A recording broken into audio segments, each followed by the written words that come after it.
Hello guys. Ah, sa vlog ko na ito, ituturo ko sa inyo o kaya mga tips.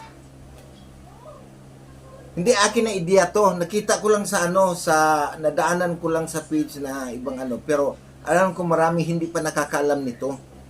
Napaka-effective. Mga dapat gawin sa mga pasaway na aso na pumupupo sa mga tabi-tabi, sa mga paligid nyo, o kaya sa bakuran nyo.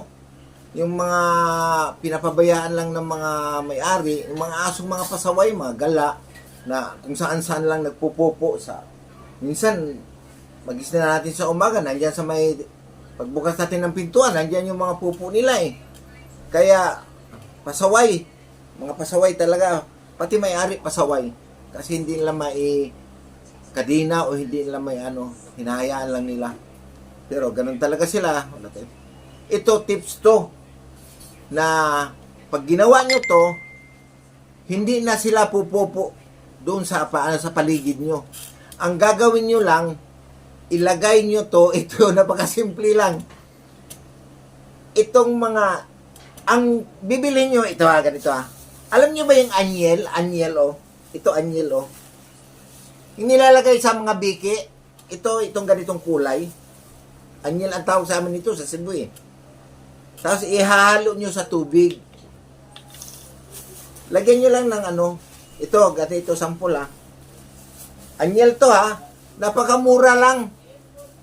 15 pesos. ito gagawin Ayan, tubig lang yan tubig. Ayan. Tubig ayan na. Yan. Yan gagawin nyo. Ayan Ayan. Yan nalagyan.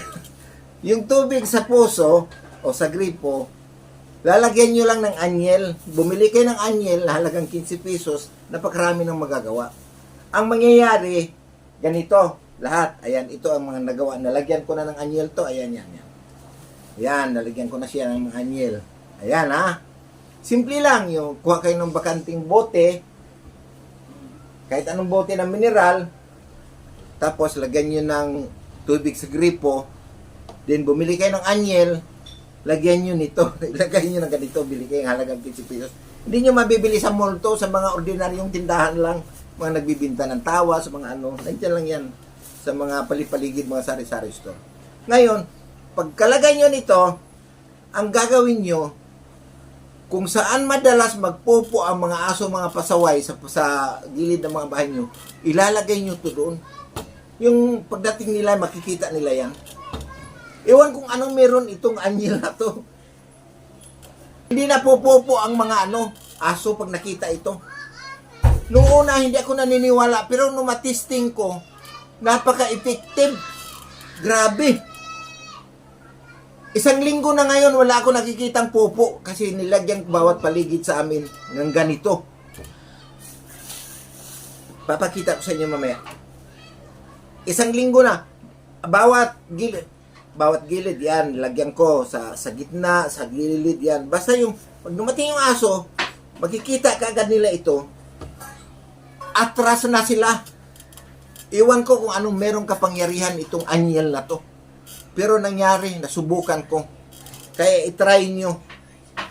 Ulitin ko, hindi ko ideya to. Nadaanan ko lang sa page. Kaya lang, ibinahagi ko sa inyo kasi alam ko marami pang hindi nakakaalam. Kunting gastos lang, 15 o 20 pesos. Effective na.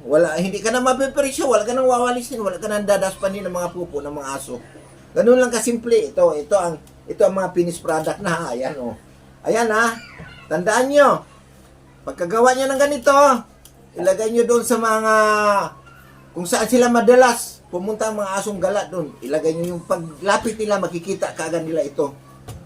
Hindi na sila pupupo doon. Tandaan nyo. Napaka-effective. Nasubukan ko na. Okay guys, alam nyo na. Yun lang. Binabahagi ko. Ulitin ko, hindi ko to sariling ideya. Nadaanan ko lang sa page ko, binahagi ko lang din sa inyo. Kaya, like and share, follow tayo sa page natin, sa profile natin, follow lang. para alam nyo na. Salamat! Bye-bye!